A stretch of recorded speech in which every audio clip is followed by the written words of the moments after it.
Southall, Middlesex. Along Windmill Lane, hemmed in by the rumble of the Great Western Railway and the thick scent of diesel, a vast factory hums to life. Outside, a proud sign declares, "Builders of London's buses for 50 years." But inside, something very different is taking shape. It rolls off the line on 4 oversized wheels, low, boxy, and unapologetically utilitarian. A cab framed in wood and skinned in steel. A flatbed with bench seats. A blunt nose at the front, and at the rear, a heavy winch wrapped with 250 feet of steel cable. It looks like a site truck. A builder's workhorse. It looks entirely wrong for war. And yet, over the next 6 years, machines just like this would drag Britain's heaviest guns from the deserts of North Africa to the banks of the Rhine. They would serve in Sicily, Italy, Normandy, and beyond. They would carry crews, commanders, even entire headquarters. One variant would knock out German tanks. Others would be captured and reused by the enemy, who valued them enough to turn them into mobile command posts. This was the AEC Matador, designation 0853. And it may be the most important British military vehicle most people have never heard of. To understand the Matador, you have to understand the problem. By the late 1930s, Britain was rearming fast. The army needed mobility for a new class of artillery, medium and heavy guns like the BL 5.5-inch and the formidable QF 3.7-inch anti-aircraft gun. Each weighed between 6 and 9 tons when towed. Too heavy for light tractors. Too light to justify the largest ones. There was a gap, and it was a dangerous one. The solution came from an unlikely place, a bus manufacturer. The Associated Equipment Company, AEC, had been building London's buses since 1909. By 1926, it had moved to a sprawling 59-acre site in Southall. Most Londoners knew it for the red buses that carried them to work each morning. What they didn't know was that AEC had already built over 10,000 military lorries during the First World War. The company understood mass production. It understood reliability. And in 1932, it acquired a small firm specializing in four-wheel drive systems, bringing in the expertise that would make the Matador possible. By 1939, the first diesel-powered Matadors were rolling out of Southall. On paper, the specifications were modest. A 6-cylinder diesel engine producing just 95 horsepower. Not fast. Not powerful.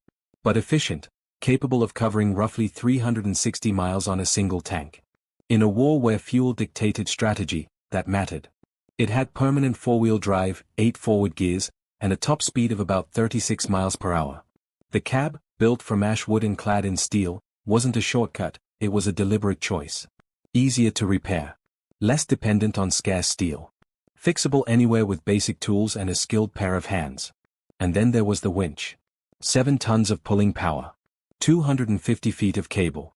In mud, sand, or flooded fields, it could haul guns, trucks, even tanks out of trouble.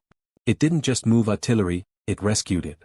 That winch turned the Matador from a tractor into something far more versatile, a lifeline. It entered combat in 1940, in France and Norway. Early models were captured as those campaigns collapsed, and immediately pressed into German service. Even the enemy recognized its value. By 1941, diesel versions were operating in the Western Desert. Crews adapted them to the heat, sometimes stripping the cab roof off entirely. Despite its size, the Matador handled sand better than expected. It just kept going. When purpose-built tank transporters were scarce, it stepped in, towing loads far beyond what it was designed for. It shouldn't have worked. But it did. Then came the improvisations. In North Africa, the Matador chassis was turned into a tank destroyer, the Deacon. A 6-pounder anti-tank gun mounted on a rotating platform, wrapped in armor. It was tall, exposed, and far from perfect, but in the open desert, it was effective. At El Hammer in 1943, it helped repel German armor, knocking out Panzer III tanks at range. It was a stopgap solution. But it proved the platform's adaptability. Even more remarkable was what came next. The Matador became a headquarters. The AEC Dorchester command vehicle was, in essence, a mobile war room, armored, spacious, and fitted with radios, map tables, and bunks. Senior commanders used them to direct entire campaigns from the field. British General Bernard Montgomery relied on one throughout the North African campaign. But the most extraordinary story belongs to the enemy. In 1941, several Dorchesters were captured intact during a night maneuver gone wrong. German General Erwin Rommel was so impressed that he adopted them as his personal command vehicles, renaming them Max and Moritz. For nearly 2 years, he directed operations across North Africa from captured British machines.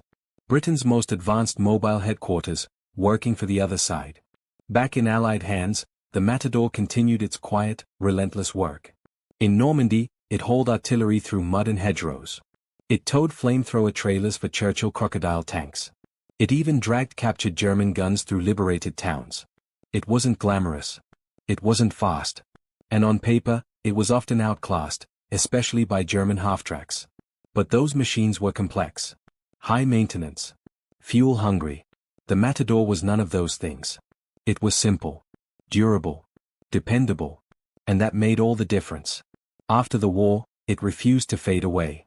The British Army and Royal Air Force continued using it into the 1950s and beyond.